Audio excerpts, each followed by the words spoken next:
그러니까 혹시 어제 밤에 일찍 주무셨는가요? 예, 일찍 못 주무신 분들 계시죠? 예, 뭐 때문에 늦게 주무셨습니까? 예, 어제 그 뭐 소식 전해졌죠? 우리 한국 뭐 아시안 게임에서 야구도 금메달 따고 또 축구도 금메달 따고, 야, 구기 종목에서 이렇게 금메달을 딴다는 게 참 좋은 소식인데, 그 과정이 참 어렵게 왔습니다만 좋은 결과를 맺었습니다. 그 금메달 땄다는 소식을 듣고, 어떤 개인이 어떤 운동 어떤 종목을 또 이렇게 열심히 또 운동해서 또 노력해서 금메달 따는 것보다 이 단체가 이렇게 한 마음으로 수고해서 금메달 딴 게 어찌 보면 참 고생도 많았고 보람이 있겠다라는 생각을 해봤습니다. 한 사람 한 사람이 마음을 모은 거죠. 네, 그래서 그렇게 좋은 결실을 맺게 됐는데요. 그런 거 보면서 이런 생각을 해봤습니다. 우리도 지금 하나님 나라 확장을 위해서 우리에게 허락된 인생 시간을 살아가는데, 각자 다양한 인생들이 이렇게 살아가는데, 하나님이 마음을 모아서 생명 살리는 일을 지금 우리에게 맡겨주셨다라는 것, 그리고 그 일을 위해 나를 비롯한 옆에 있는 사람들이 함께한다라는 사실을 생각하며, 마음을 모으고 하나님이 기뻐하시는 그런 생명 살리는 일을 최선을 다해야겠다라는 그런 생각을 해봤습니다. 어쨌든 단체전에서 이렇게 금메달을 딴 사람들 영광스럽게 금메달을 또 받게 됐는데, 이것과 함께 생각하는 게 나중에 우리가 하나님 앞에 섰을 때에 우리 주님이 금메달보다 더 영광스러운 영광의 면류관을 이렇게 믿음으로 살아가는 우리 모두에게 그렇게 씌워 주실 줄로 믿습니다. 이 점을 생각하면서 인생을 좀 삶에 힘들기도 하고 지치기도 하고, 또 신앙생활 꼭 이렇게까지 막 열심을 내야 되고 뭐 이렇게 해야 되나, 나도 적당하게 그렇게 살고 싶은데라는 그런 생각, 그런 유혹이 때때로 든다 할지라도 하나님 앞에서, 예수님 앞에 나중에 설 것을 생각하면서 끝까지 믿음의 경주를 완주하시는 여기 모인 우리 모두가 될 수 있었으면 좋겠습니다. 옆에 분이 계시기 때문에 이게 가능한 겁니다. 나 혼자 하면 얼마나 외롭겠습니까? 외롭지 말라라고 옆에 분이 그렇게 함께 힘이 되고 있습니다. 이 점을 생각하며 서로 축복하면 좋겠습니다. 함께 해주셔서 정말 고맙습니다. 예, 감사합니다. 이 시간 저는 찾아가 말하고 데려오면, 찾아가 말하고 데려오면 이란 제목 가지고 함께 하나님 말씀 받기를 원합니다. 여러분, 우리 하나님께서는 사람과 교제하기를 원하십니다. 사람을 만나 사람과 교제하기를 원하십니다. 죄로 인해 단절된 하나님과 사람의 관계가 다시 회복되기를 원하십니다. 사망과 저주에 떨어진 영혼에게 생명을 주기를 원하십니다.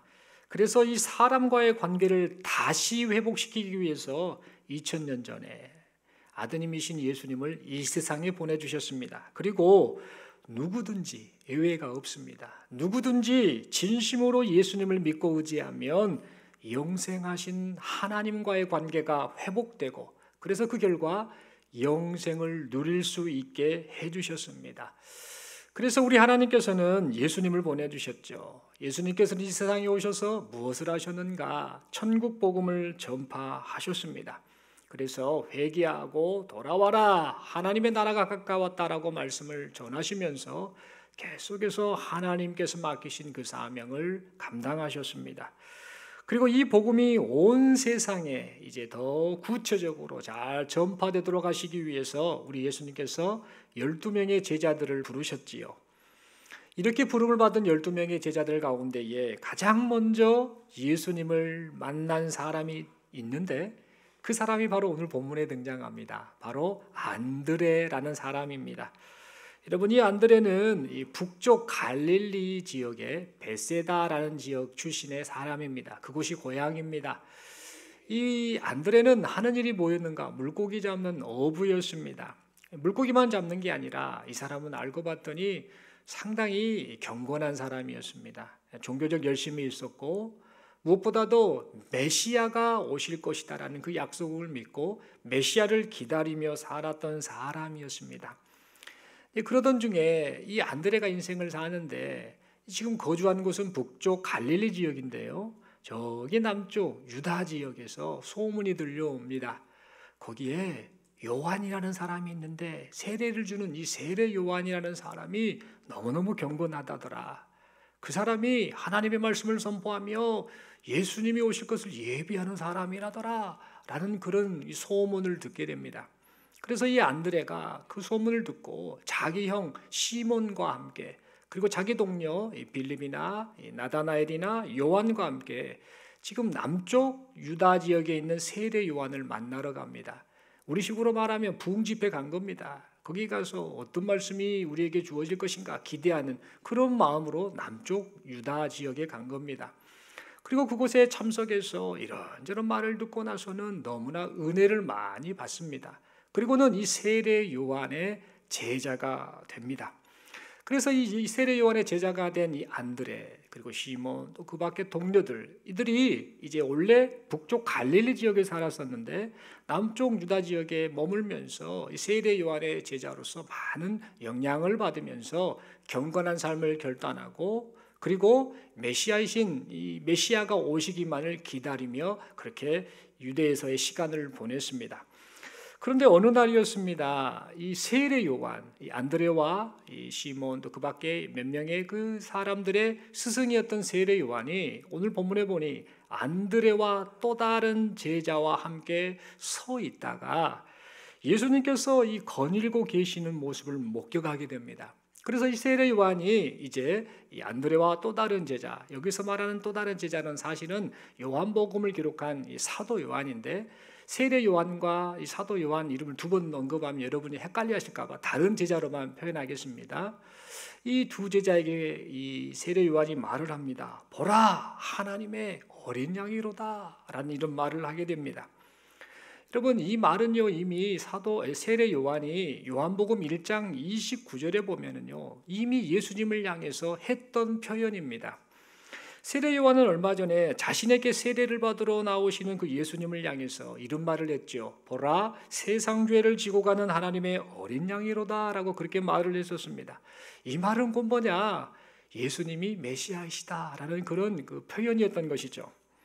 세례 요한이 예수님을 향해서 이렇게 말했던 이유는요. 요한복음 1장 33절의 말씀처럼 성령께서 하늘로부터 비둘기와 같이 예수님 위에 머물고 계셨기 때문입니다. 그것을 이 세례 요한이 보고 저분이 메시아구나라고 그렇게 증언하였지요.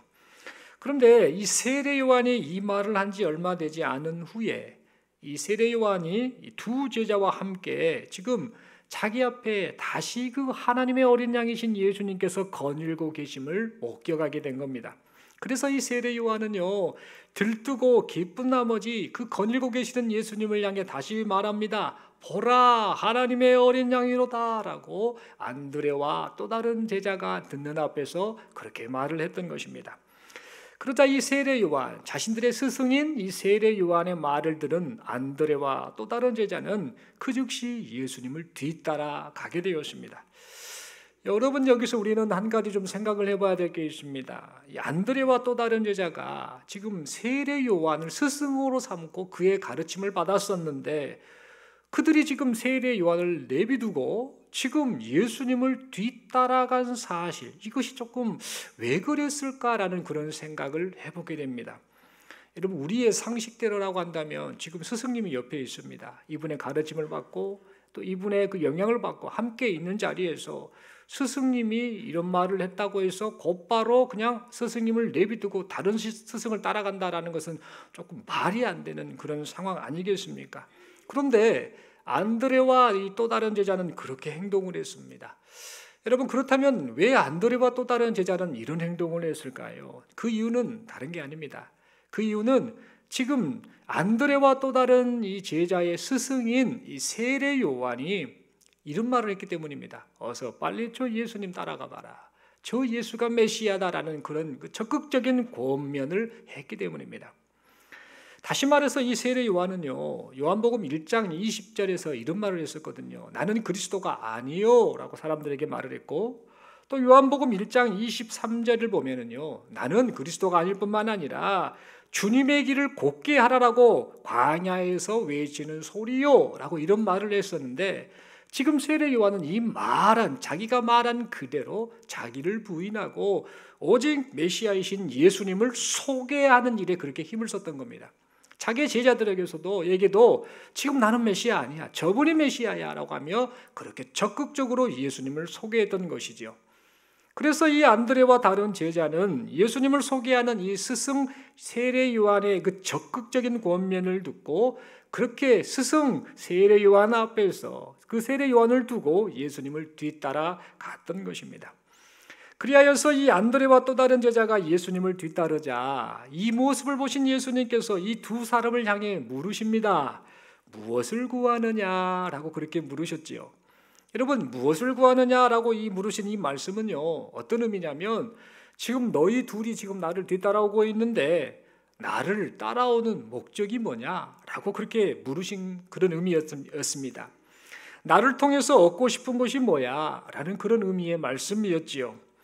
예수님께서 이렇게 물으시자 안드레와 이 다른 제자가 예수님께 대답합니다. 랍비요, 선생님이요, 어디 계시옵니까? 라고 그렇게 물었습니다. 여러분, 이 말은요, 예수님 지금 어디에 머물고 계십니까? 지금 머물고 계신 숙소가 어디입니까? 라는 그런 의미였습니다. 그러니까 이 말의 표현을 그대로만 우리가 받아들이자면 지금 예수님은 갈릴리 나사렛 출신 아닙니까? 북쪽에 거주하신 출신인데 예수님도 지금 남쪽 유다 땅에 와서 지금 계셨고 또 안드레나 다른 제자도 갈릴리 출신인데 이들도 지금 세례 요한을 만나러 왔다가 지금 남쪽 유다에 거주하고 있었습니다. 그러다가 세례 요한의 소개로 지금 이 안드레와 다른 제자가 예수님을 만났지요.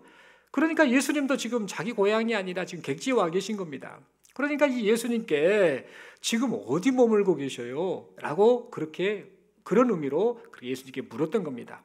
그런데 여러분, 이 질문을 단순히 겉으로 표현한 의미로서만 해석할 것이 아니라 이 제자들이 지금 예수님께 물었던 이 질문의 진정한 의미는 뭐냐면 지금 너희가 무엇을 구하느냐라고 묻는 주님의 그 질문 앞에 주님 어디 계십니까? 라고 물어보는 이 대답을 통해서 선생님, 저희가 예수님 당신을 따르는 것은 부귀영화나 아니면 이런저런 소원 성취를 얻기 위해서 따르는 것이 아닙니다.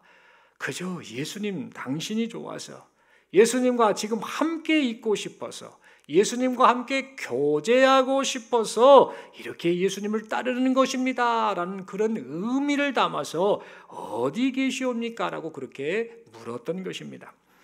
안드레와 다른 제자가 이렇게 말을 하자 이 말을 들으신 이 예수님께서는요, 뭐라고 대답하시는가? 와서 봐라 라고 말씀하시면서 그렇게 예수님을 따르는 두 제자를 환영해 주셨습니다.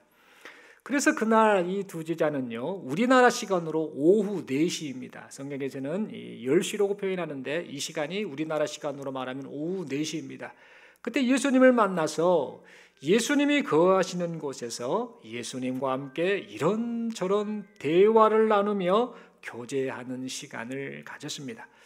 이때 안드레는요, 이 예수님과의 이 만남을 통해서 스승 이 세례 요한의 말대로 이 예수님이 메시아이시구나 라는 사실을 확신하게 되었습니다. 그래서 이제 이 주체할 수 없는 기쁨을 가지고 자신의 형 시몬에게로 가서 이 사실을 말해줍니다. 형님, 내가 오늘 메시아를 만났습니다.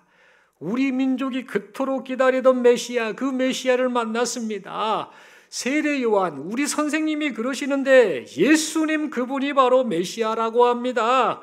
어서 빨리 나와 같이 예수님께로 가봅시다 라고 말을 하며 형 시몬을 예수님께로 인도하였습니다.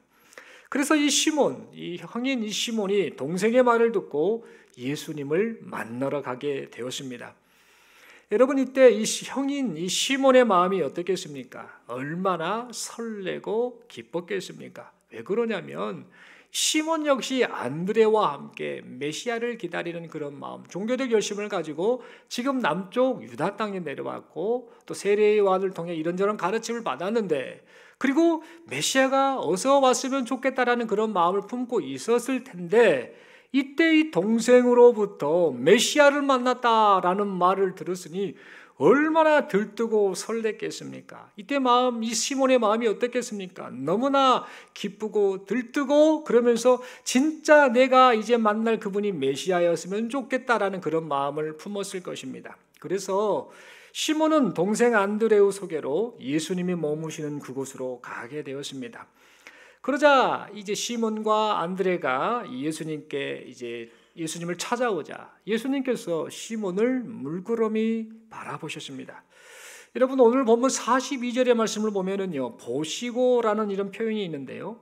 이것은 헬라어로 엠블렙사스라는 단어를 쓰는데, 그냥 보시고는 그냥 보시는 것이 아니라 유심히 관찰해서 주의해서 보다라는 그런 뜻으로 지금 예수님이 이 시몬을 보셨음을 원어 성경은 말을 해주고 있습니다. 그러니까 이 말은 뭐냐면 예수님께서 시몬을 보시되 그냥 보신 것이 아닙니다. 그냥 대충 보신 것이 아니라, 그냥 아무 생각 없이 보신 것이 아니라 시몬의 모든 것을 꿰뚫어 보셨다라는 겁니다. 이렇게 시몬을 꿰뚫어 보신 예수님께서는 이제 그를 향해 대뜸 말씀을 하십니다. 네가 요한의 아들 시몬이니 장차 게바라고 부를 것이다. 한마디로 이름을 바꾸겠다라는 그런 말씀을 하셨습니다. 여러분, 여기서 게바는 아람어인데요, 이 단어의 뜻은 뭐냐? 반석, 바위 뭐 이런 뜻을 가지고 있습니다. 그리고 이 게바를 헬라어로 바꾸면 페트로라고 하죠. 그래서 이 시몬이 나중에 베드로라고 불리게 되는데, 어쨌든 이 시몬에 대해서 우리 예수님께서는 이름을 계명하겠다라고 그렇게 말씀을 하셨습니다. 여러분, 우리 예수님께서 이렇게 시몬을 보시자마자 이렇게 말씀하셨던 거, 네가 요한의 아들이고 네 이름을 게바라 부를 것이다 라는 이 말씀하신 것은요, 엄청난 큰 의미를 가지고 있습니다. 예수님께서 하신 이 말씀의 의미를 살펴보면은, 먼저 예수님께서는 베드로를 향해 요한의 아들이다 라고 말씀을 하셨는데요, 이 말씀은 곧 뭐냐면요, 예수님께서 시몬을 향해 내가 너를 너무나 잘 안다. 네 아버지가 요한인 거 내가 알아. 그 말은 뭐냐? 네가 태어나기 전부터 네 아버지를 통해서 장차 태어날 너를 내가 다 알고 있다. 네가 요한의 아들이라는 것을 알고 있을 뿐만 아니라 네가 지금 어떻게 살아왔는지를 내가 다 알고 있다. 그런 의미로 네가 요한의 아들이구나라는 그런 말씀을 하셨던 겁니다. 그리고 시몬을 향해 내가 장차 너의 이름을 게바라고 계명해서 부를 것이다 라고 말씀을 하셨는데, 이 말씀의 의미는 뭐냐면요, 게바, 이거 반석, 바위 이런 뜻을 가진다고 했지 않습니까? 이렇게 이 시몬의 이름을 계명해서 부르겠다라고 말씀하신 것은, 내가 시몬 너의 기질을 잘 안다. 기질을 알고 너의 성격, 성향을 내가 너무나 잘 안다. 네가 성격이 급하고 다혈질적인 거 내가 다 안다. 그래서 잘 흔들리는 연약한 존재, 실수가 많은 존재라는 것을 내가 다 안다. 그런데 말이다, 그렇게 연약하고 부족한 너를 반석과 같이 흔들림이 없는 믿음의 사람이 되게 할 것이다 라는 그런 의미로 그렇게 이름을 계명해서 부르겠다라고 말씀을 하셨던 겁니다. 여러분, 이때 이러한 예수님의 말씀을 듣고 시몬은 무슨 생각을 했을까요? 아니, 이분이 나를 처음 봤는데 이렇게 나를 자세하게 정확하게 아시다니 놀랍다라고 분명 생각했을 겁니다. 그리고 이분이 진짜 이 스승인 이 세례 요한의 말대로, 그리고 우리 동생 안드레의 말대로 메시아이신가 라는 그런 생각을 했을 것입니다. 그리고 그 자리에 함께 있었던 동생 안드레 역시 우리 형을 너무나 잘 아시네. 저분이 진짜 우리 형을 너무나 잘 아시고, 그런 걸 보니까 우리 스승 세례 요한의 말대로 틀림없이 메시아이시구나라는 그런 생각을 했을 것입니다. 여러분, 그래서 그랬을까요? 안드레와 시몬은요, 이 일이 있은 후 한 8개월 정도가 지난 후에 남쪽 유다 땅이 아니라 자기들이 살고 있던 고향, 이 갈릴리지요. 특별히 이들은 이 벳세바 출신입니다만 가버나움에서 활동을 했거든요. 그곳에서 이 생업인 물고기를 잡고 있을 때에 자신들을 찾아와 부르시는 그 예수님의 부르심에 곧바로 순종하여 예수님을 따르는 제자가 되었습니다. 여러분, 이 사실이요, 마태복음 4장 18, 19, 20절에 기록되어 있습니다. 갈릴리 해변에 다니시다가 두 형제 곧 베드로라 하는 시몬과 그의 형제 안드레가 바다에 금을 던지는 것을 보시니 그들은 어부라 말씀하시되 나를 따라오라 내가 너희를 사람을 낚는 어부가 되게 하리라 하시니 그들이 곧 그물을 버려두고 예수를 따르니라. 여러분, 우리는 이 마태복음 4장 18, 19, 20절 말씀을 보면서요, 안드레와 시몬이 갈릴리 바닷가에서 물고기를 잡다가 말고 갑자기 곧바로 예수님을 따랐던 이유가 알고 보니 갑자기 이루어진 것이 아니라 이미 8개월 전에 남쪽 유다 지역에서 잠시 머물 때에 세례 요한을 통해 예수님이 메시아다라는 사실을 들었기 때문이고, 그리고 그때 이미 메시아이신 예수님께서 그들을 만나 주신 적이 있었기 때문이라는 사실을 기억해야 되겠습니다. 또한 안드레가 메시아이신 예수님을 만나게 된 것은 예수님이 메시아이시니 저분을 따라가라 라고 하는 스승 세례 요한의 소개가 있었기 때문이고, 또 안드레의 동생 시몬이 메시아이신 예수님을 만나게 된 것은 동생 안드레가 내가 메시아이신 예수님을 만났어요, 어서 그분을 만나러 갑시다라고 예수님을 소개한 그 동생 안드레의 소개가 있었기 때문임을 동시에 잊지 말아야겠습니다. 그러므로 여러분, 이런 생각을 하게 됩니다. 사람이 어느 날 예수님을 믿고 예수님과 동행하며 신앙생활을 하게 된 것은요, 결코 우연이 아니라는 사실입니다. 그때는 몰랐는데 지나놓고 보니 하나님의 치밀한 계획 속에서 이 모든 것들이 이루어졌다라는 사실입니다. 한 생명을 구원하시기 위해서 하나님께서 세상 역사를 다스리시고 인간 개인의 개인사를 놀랍게 다스리시면서 마침내 하나님께서 정하신 그때에 그를 만나 주신다라는 사실을 우리는 깨닫게 된다라는 겁니다. 그리고 그 일을 이루시기 위해서, 한 생명을 살리시는 그 일을 이루시기 위해서 먼저 예수님을 믿고 만난 우리, 지금 여기 모인 우리를 사용하고 계시다라는 사실 또한 우리는 잊지 말아야겠습니다. 여러분, 하나님께서는 우리에게 이런 말씀을 하십니다. 구원은 내가 이룰 테니, 구원은 내가 줄 테니 너는 예수를 소개해라.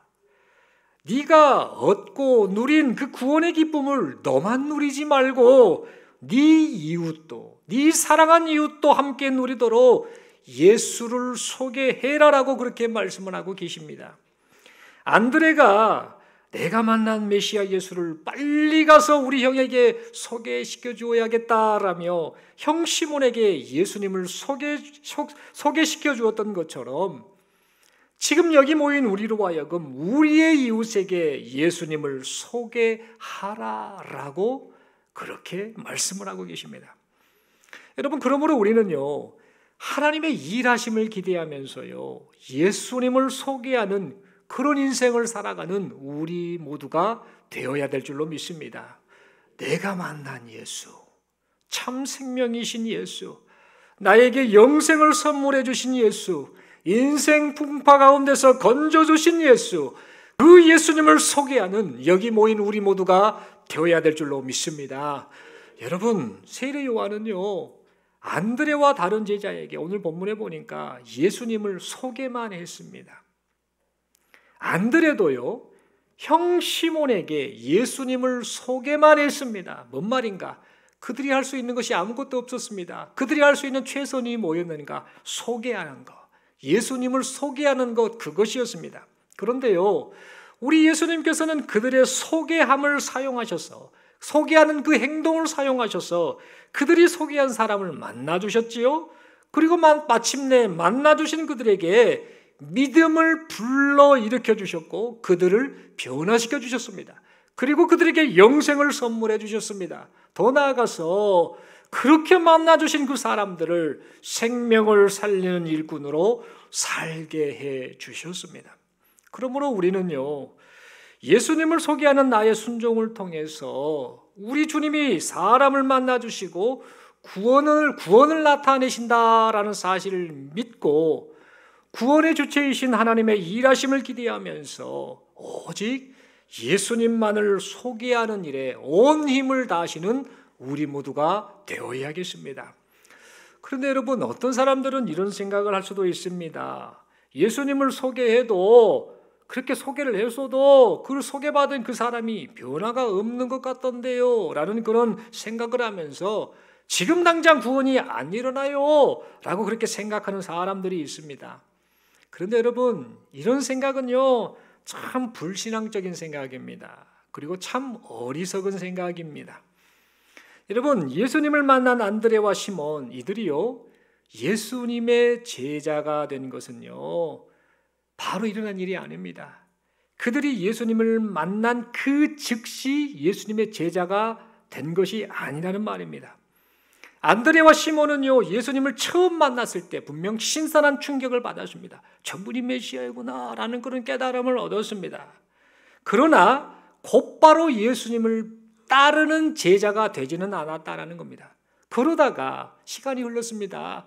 8개월 정도의 이상의 시간이 흐른 이후에 예수님을 처음 만났던 이 남쪽 유다 지역에서가 아니라 그들의 고향이었던 북쪽 갈릴리 지역에서 자신들을 다시 찾아오신 예수님을 다시 만났을 때, 그때야 비로소 그들은 예수님의 제자가 되었던 것입니다.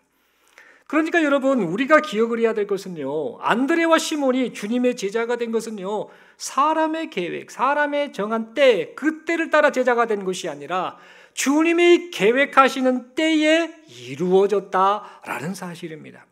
그러므로 우리는 내가 생각하는 때에 예수님을 소개한 결과가 나타나야 된다, 그것을 확인해야겠다라는 그런 욕심을 버려야 합니다.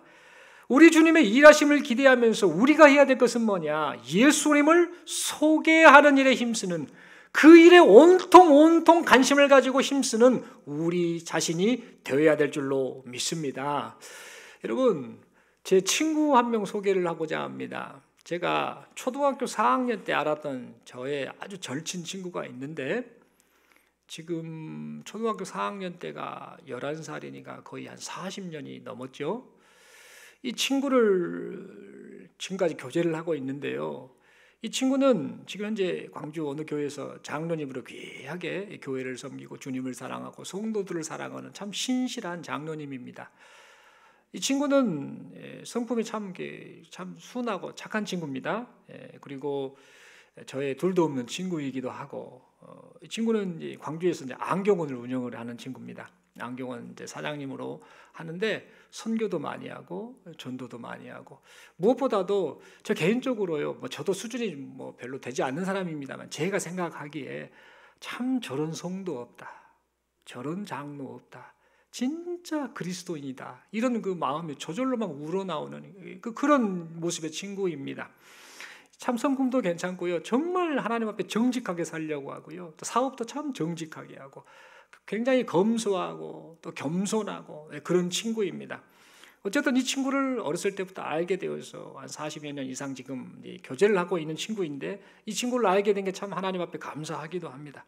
그런데 여러분, 이 친구가 지금 장로님이라고 하니까 믿음이 엄청 어렸을 때부터 좋았나 보다 생각할지 모르는데, 사실은 이 친구가 처음부터 신앙생활했던 친구는 아닙니다.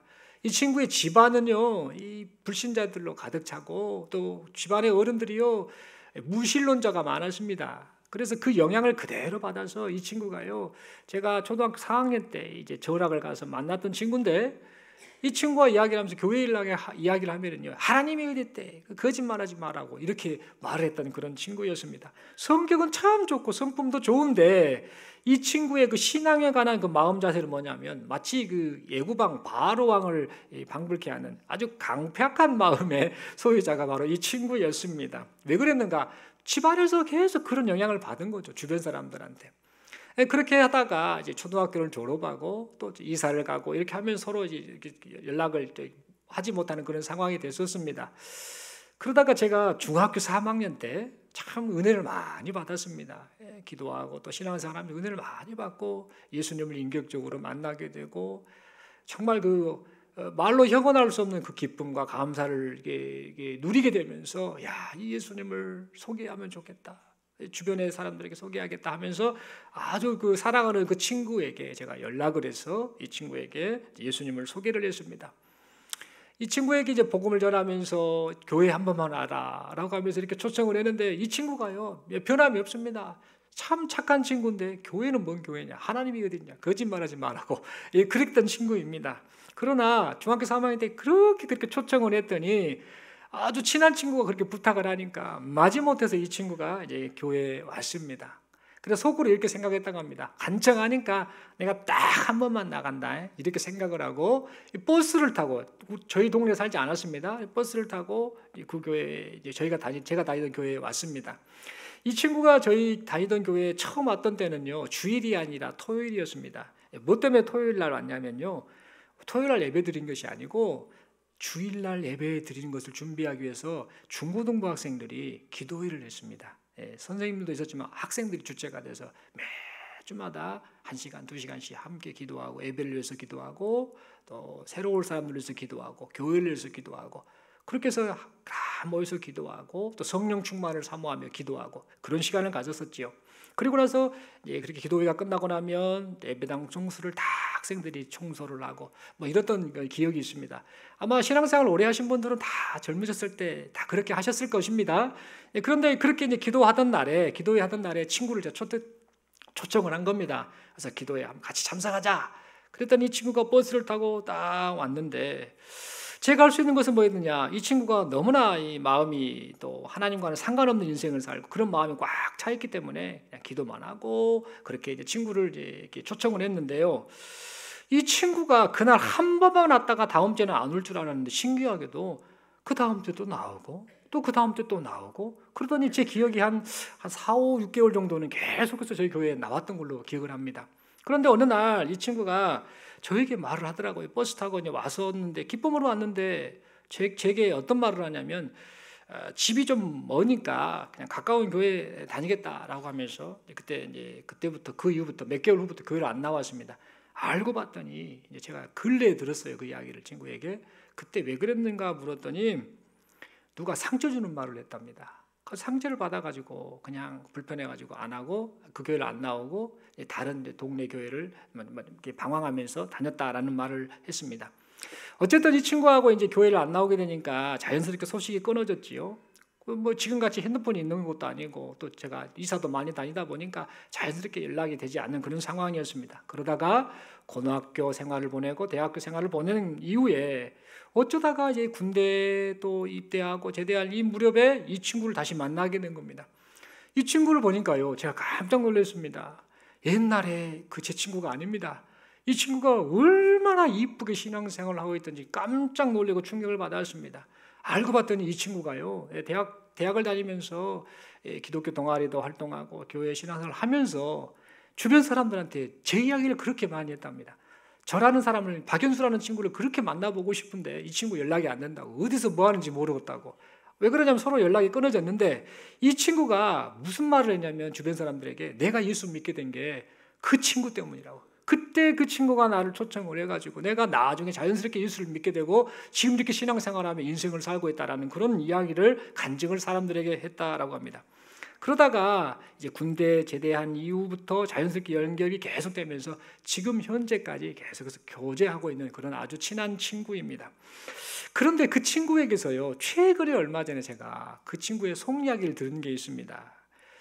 이 철저한 무신론자였던 이 친구가요 신앙생활을 하게 된 계기가 있었다고 합니다. 뭔 일이었냐면요, 이 친구가 저희 교회 와서 기도회를 하던 그날 교회도 안 다녔을 뿐만 아니라 무신론자고 하나님이 어디 있어 이랬던 친구 아닙니까? 근데 절친이었던 제 요청, 이 초청 때문에 와가지고 그냥 앉아만 있었는데 그 기도 모임을 하면서 우리 학생들이 함께 소리내서 기도하며 합심해서 기도하고 예배를 해서 기도하고 막 기도하는 그 시간에 함께 그냥 그 자리에 앉아 있었던 겁니다. 이렇게 기도하면서 앉아 있는데 이 친구는 무슨 생각을 했냐면 하나님 좋아하네. 하나님이 어디 있어? 만약 신이 있다면 나에게 증명을 해보시오. 그래야 내가 믿든가 말든가 하지. 중학교 3학년짜리 친구가 그렇게 속으로 생각을 했다라고 합니다. 그러면서 제가 야, 기도는 어떻게 하냐면 손 이렇게 딱 모아서 기도해 라는 이런 것을 이제 가르쳐줬는데, 그냥 관심도 없는 이 친구가 그냥 그 기도 시간에 그냥 손만 딱 그냥 이렇게 딱 잡고 모아서 그냥 기도하는 척하고 그냥 있었답니다. 그러면서 마음은 빨리 끝나면 좋겠다, 빨리 그냥 집에 가야지, 이런 생각을 했다고 합니다. 그렇게 생각을 하고 있을 때 옆에 어느 형, 누군지는 기억이 안 난다고 하는데, 그 형이 자기를 위해서 또 막 기도도 해주고 그래서 참 별시럽다 이런 생각을 했다고 합니다. 그리고 나서 이제 빨리 기도가 끝나면 좋겠다, 이제 끝나면 이제 집에 가야지 생각을 하고 있었는데, 놀라운 황당한 일이 하나 발생을 한 겁니다. 이 친구가 그냥 이렇게 편하게 손을 딱 깍지를 끼고 이렇게 앉아가지고 눈 감고 가만히 기다리면서 이제 눈치를 보고 있고 딴 생각을 하고 있는데요. 그러다가 이제 그냥 얼른 가야겠다 생각을 하고 손을 떼려고 하는데 손이 안 떼지더라는 겁니다. 깜짝 놀란 겁니다. 중학교 3학년짜리 친구가 이게 뭔 일이지? 속으로 하나님이 어디 있어? 증명해 보시오라고 혼자 속으로 떠들어대다가 있는데 손깍지가 안 떼어지더라는 겁니다. 아무리 몸부림을 쳐도 손이 안 떼어지니까 이 친구가 놀래버리고 속으로 미치겠더라는 겁니다. 이게 뭔 일이지? 하면서 처음 가본 그곳에서 누구에게 말도 못한 채 땀을 뻘뻘 흘리면서 막 당황을 했다고 합니다. 그러다가 속으로 이런 생각을 했답니다. 만약에 신이 있다면, 교회에서 말하는 하나님이 있다고 한다면 내 손 좀 떼어지게 해주세요. 나 큰일 났습니다 라고 겁을 먹고 이 친구가 그렇게 속으로 기도하는 기도를 그렇게 했다라고 합니다. 그러다가 이제 기도회가 끝날 무렵에요, 자연스럽게 손이 탁 떼어진 것을 자기가 경험하면서요, 무슨 생각이 드는가? 혹시 신이 있는 것은 아닐까? 하나님이 진짜 있는가? 라는 그런 생각을 그 친구가 자연스럽게 하게 되면서요, 그 다음 주에도 자연스럽게 그 마음에 어떤 그 동요가 생겨나면서 교회를 나오게 되었다라는 겁니다. 저는 그때 그것을 몰랐습니다. 그냥 이 친구가 다음 주에도 오고 하니까 그냥 교회가 좋아서 뭔가 좀 마음이 그냥 좋아서 왔는가 보다라고 생각을 했는데, 그리고 잘 됐네라고만 생각을 했는데 사실은 이런 사연이 있었던 것이죠. 어쨌든 그 친구는요, 그 사건 이후로 신이 있는가? 이런 질문을 시작으로 살아가면서 자신을 찾아봐 주시고 만나 주시고 설득하시고 변화시켜 주신 주님을 마침내 만나게 되었다라고 그렇게 간증을 하였습니다. 그래서 이 친구는요, 지금은 아까 말씀드린 것처럼 정말 신실하게 신앙생활하고 있거든요. 정말 좋은 장로님입니다. 제가 봐서는 저런 그리스도인 없다 할 만큼 그렇게 하나님 앞에 정직하게 신실하게 믿음으로 그렇게 살고 있고 신실한 주님의 일꾼으로 살아가고 있습니다.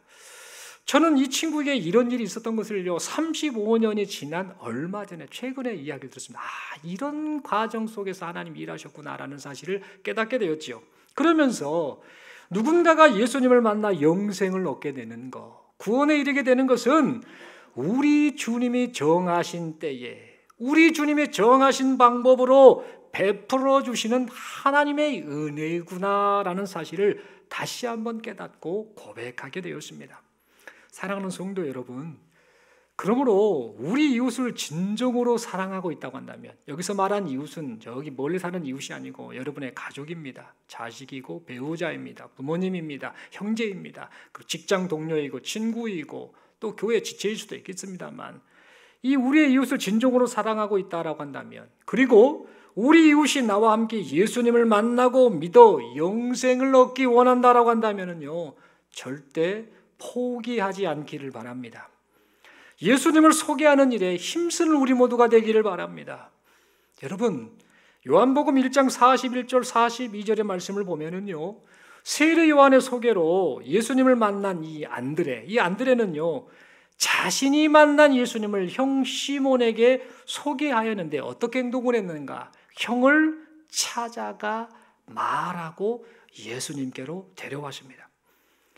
베드로가 한 것은요, 별것 없습니다. 찾아가 말하고 데려오는 것뿐이었습니다. 그런데요, 그런 안드레의 행동을 통해서 우리 주님께서는 마침내는 이 시몬을 예수님의 제자로 삼아주셨습니다. 그리고 생명 살리시는 주님의 일에 쓰임받는 귀한 일꾼이 되기까지 해주셨습니다. 그 결과 어떻게 됐습니까? 생명을 살리시는 그 주님의 은혜가 또 다른 제자를 낳고 제자를 낳아서 여기저기 계속해서 전해져서 지금 이 순간 여기 모인 우리에게까지 그 은혜가 임하여서 여기 모인 우리가 영생을 얻고 누리게 되었습니다. 사랑하는 성도 여러분, 그러므로 우리의 이웃에게요, 예수님을 소개하는 이 작은 행위가 생명 살리시는 주님의 일에 동참하는 일이고, 우리가 이 세상을 살면서 할 수 있는 가장 가치 있는 일, 가장 고귀한 일이라는 사실을 잊지 않기를 바랍니다. 그러면서 때를 얻든지 못 얻든지 적극적으로 예수님을 소개하는 우리 모두가 될 수 있기를 간절히 소망합니다.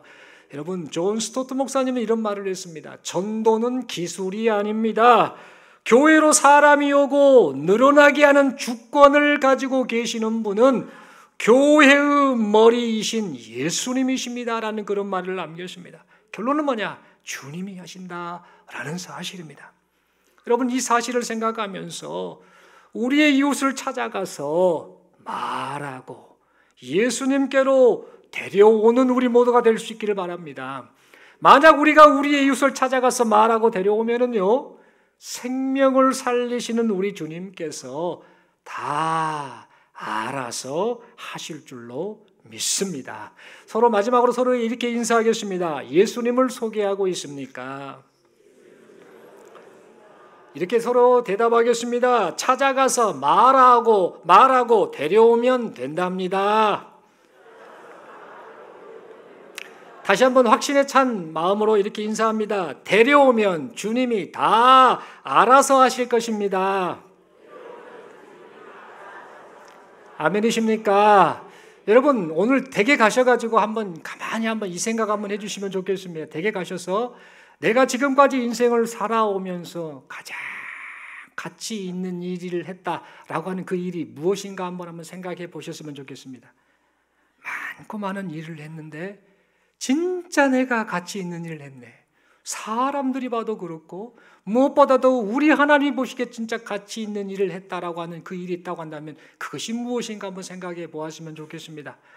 저는 부끄럽습니다만 제 친구의 그 간증을 듣고요.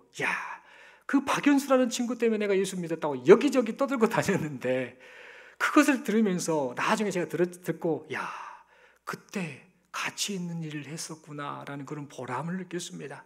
생명을 살리는 일, 사람을 예수님께로 소개하는 일, 이것보다 가치 있는 일이 없다라는 사실을 생각하며 예수님을 소개하는 하루, 예수님을 소개하는 인생을 살아가시는 여기 모인 우리 모두가 될 수 있기를 간절히 소망합니다. 기도드리겠습니다. 하나님 아버지, 말씀 받았습니다. 우리의 일평생 동안 예수님을 소개하는 인생 살게 하옵소서.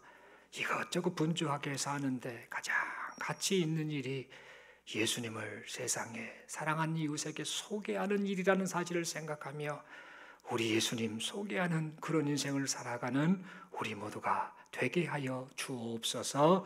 그렇게 살아갈 수 있도록 은혜 베푸심을 믿고 감사드리오며 우리 주님 예수님 이름으로 기도드리옵나이다. 아멘.